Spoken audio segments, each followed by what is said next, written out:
Good morning friends. तो मैं अभिजीत कुमार दुबे समृद्धियास की यूट्यूब चैनल पे आप सभी का हार्दिक स्वागत करता हूं, अभिनंदन करता हूं।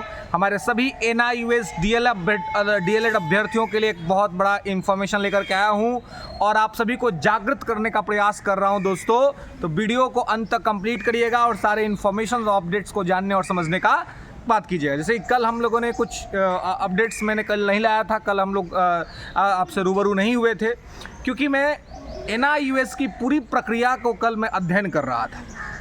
पूरी चीज़ों को हमने स्टडी किया और ये देखा जितने सारे केस अलग अलग डिफरेंट प्लेसेस पे चल रहे हैं उन सभी चीज़ों को हमने स्टडी करा। इसके अलावा जो अभी ट्रांसफ़र पिटीशन को लेकर के जो सुप्रीम कोर्ट में जो सुनवाई हुई और जो उसका रिज़ल्ट निकल के आया, जो कि कुछ बहुत बड़ा रिज़ल्ट उसमें निकला नहीं, है ना। इसके अलावा रिव्यू पिटीशन की अलग से सुनवाई चल रही है। तो रिव्यू पिटीशन, ट्रांसफ़र पिटीशन ये दोनों चल रहा है, लेकिन अभी तक कोई जो है सो स्पष्ट दिशा निर्देश नहीं आया NIUS DLED को लेकर के। ट्रांसफ़र पिटीशन के अंदर में एक बात जो पहले ही कही गई थी, कल तो उसका रिपीटेशन था कि जब तक कोई वर्डिक्ट स्पष्ट सुप्रीम कोर्ट नहीं ले लेता है तो किसी हाई कोर्ट में इस तरह के समकक्ष मामले कंटिन्यू नहीं किए जाएंगे। इसका मतलब एक चीज़ तो कंफर्म समझ में आता है कि अब NIUS DLED के बारे में जो स्पष्ट निर्णय लेना होगा वो सर्वोच्च न्यायालय ही लेगा और सर्वोच्च न्यायालय ही उस पर अपना फाइनल वर्डिक्ट देगा।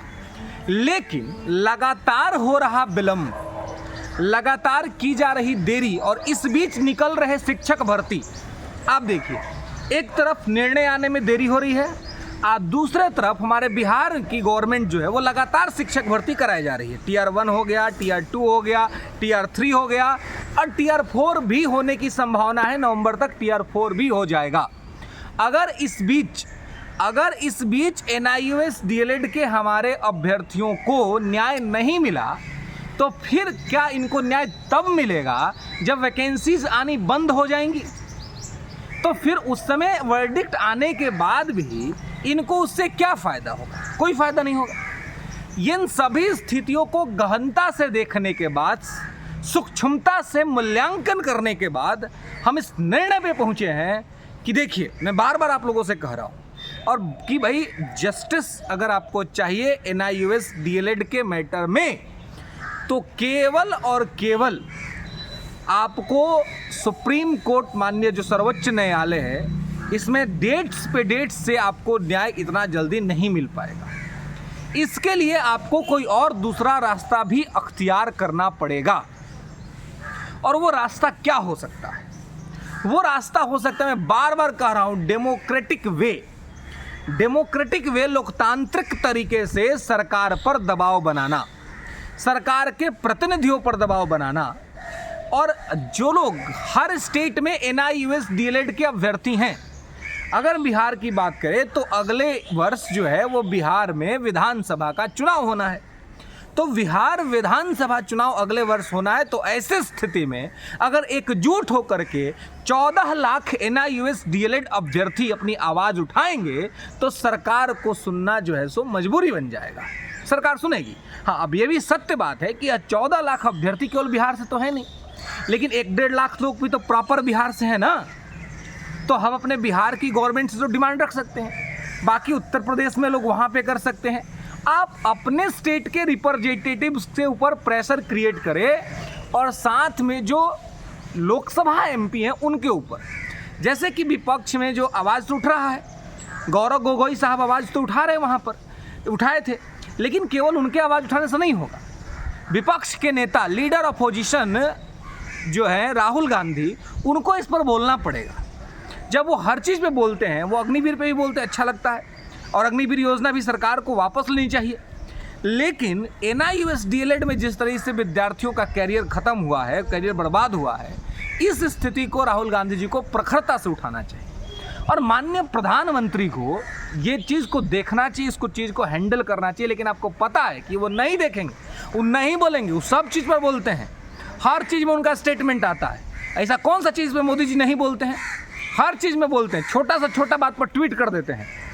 लेकिन पिछले साल से NIUS DLED के अभ्यर्थी लगातार मारे फिर रहे हैं, लगातार आंदोलन कर रहे हैं, इवन संसद में कुछ लोग सवाल उठा भी रहे हैं, फिर भी ना तो शिक्षा मंत्री कुछ स्टैंड ले रहे हैं और ना ही प्राइम मिनिस्टर कुछ स्टैंड ले रहे हैं। हर छोटी छोटी बातों पे कमेंट करने वाले हमारे प्राइम मिनिस्टर NIUS DLED के अभ्यर्थियों पर मौन क्यों? क्या ये NIUS DLED अभ्यर्थी जो है वो वोट बैंक नहीं है? क्या इसीलिए ऐसा हो रहा है? क्या वो वोट देने नहीं जाते हैं? क्या उनका कोई स्वतंत्र अस्तित्व नहीं है? ये सारी चीज़ें आपको स्वयं समझना पड़ेगा, नहीं तो आप इंतज़ार करते रह जाइएगा, वेट करते रह जाइएगा और आपको जो है सो न्याय नहीं मिलेगा। आज मैं बस इतना चाहता हूँ, मैं इतना दिन से कर रहा हूँ लेकिन आप लोगों की तरफ से कुछ इस तरह से एक्स्ट्रा एफर्ट नहीं दिखता है। आज मैं चाहता हूँ कि जो लोग बिहार में NIUS आंदोलन को लेकर के हमारे साथ जुड़ना चाहते हैं वो आज कमेंट सेक्शन में कमेंट करेंगे, yes I am supported to the NIUS democratic movement. ऐसे करके कमेंट सेक्शन में आज आप लोग लिखेंगे जो सपोर्ट में आना चाहते हैं। मैं एक बार देखना चाहता हूं कि कितने लोग हैं जो हमारे साथ खड़े हो रहे हैं इस लड़ाई में अपने अधिकार को लड़ने के लिए। देखिए, मेरा कोई इसमें मैटर नहीं, मैं NIUS DLED का अभ्यर्थी भी नहीं हूं, अब मुझे इससे कोई इंटरेस्ट भी नहीं है, लेकिन जिस तरीके से गरीब, वंचित, कमजोर वर्ग के विद्यार्थियों के साथ अन्याय हो रहा है वो असहनीय है, वो बर्दाश्त करने योग्य नहीं है। तो ऐसी स्थिति में जिस तरह से हमने पूर्व में भी आप लोगों के कमेंट्स देखे थे, हमने बताया था कि किस तरीके से विद्यार्थी परेशान है, किस तरीके से उनको दिक्कत हो रही है। कोई कर्जा लेके पढ़ा था, कोई कहीं से पढ़ा था, कोई तो अपना ज़मीन बेच दिया और बहुत तरह से करके लोग अपना जो है सो कोर्स कंप्लीट किए थे और जब नौकरी होने का टाइम आया तो इनको जो है सो बाहर कर दिया गया। ये कितना बड़ा असहनीय पीड़ा है, इस पीड़ा को मैं महसूस करता हूँ।